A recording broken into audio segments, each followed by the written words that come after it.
حضرت ابن عمر رضی اللہ تعالیٰ عنہ بیان کرتے ہیں، رسول اللہ صلی اللہ علیہ وسلم نے فرمایا، تم روزہ نہ رکھو حتیٰ کہ تم رمضان کا چاند دیکھ لو، اور روزہ رکھنا موقوف نہ کرو حتیٰ کہ تم اس حلال شوال کو دیکھ لو۔ اگر مطلع ابرآلود ہو تو اس کے لیے 30 دن کا اندازہ کر لو، اور ایک روایت میں ہے فرمایا ماہ 29 دن کا بھی ہوتا ہے، تم روزہ نہ رکھو حتیٰ کہ تم اس ہلال رمضان کو دیکھ لو، اگر مطلع ابرآلود ہو تو پھر 30 کی گنتی مکمل کر لو۔ مشکات المصابیح حدیث نمبر 1969۔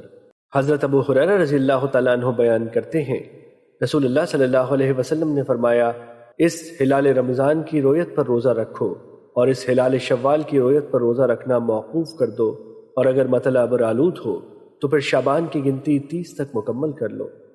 مشکات المصابیح حدیث نمبر 1970۔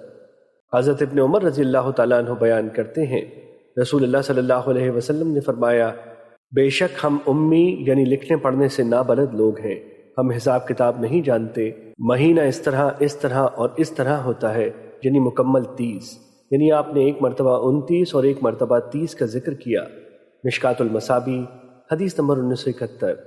حضرت ابو بکرہ رضی اللہ تعالیٰ عنہ بیان کرتے ہیں، رسول اللہ صلی اللہ علیہ وسلم نے فرمایا، عید کے 2 مہینے رمضان اور ذوالحج کم نہیں ہوتے۔ مشکات المصابیح حدیث نمبر 1972۔ حضرت ابو ہریرہ رضی اللہ تعالیٰ عنہ بیان کرتے ہیں، رسول اللہ صلی اللہ علیہ وسلم نے فرمایا، تم میں سے کوئی شخص رمضان سے 1 یا 2 دن پہلے روزہ نہ رکھے، البتہ اگر کوئی شخص معمول سے روزے رکھتا چلا آ رہا ہے تو وہ اس روز روزہ رکھ لے۔ مشکات المصابیح حدیث نمبر 1973۔ حضرت ابو ہریرہ رضی اللہ تعالیٰ عنہ بیان کرتے ہیں، رسول اللہ صلی اللہ علیہ وسلم نے فرمایا، جب نصف شعبان ہو جائے تو پھر روزہ نہ رکھو۔ مشکات المصابیح حدیث نمبر 1974۔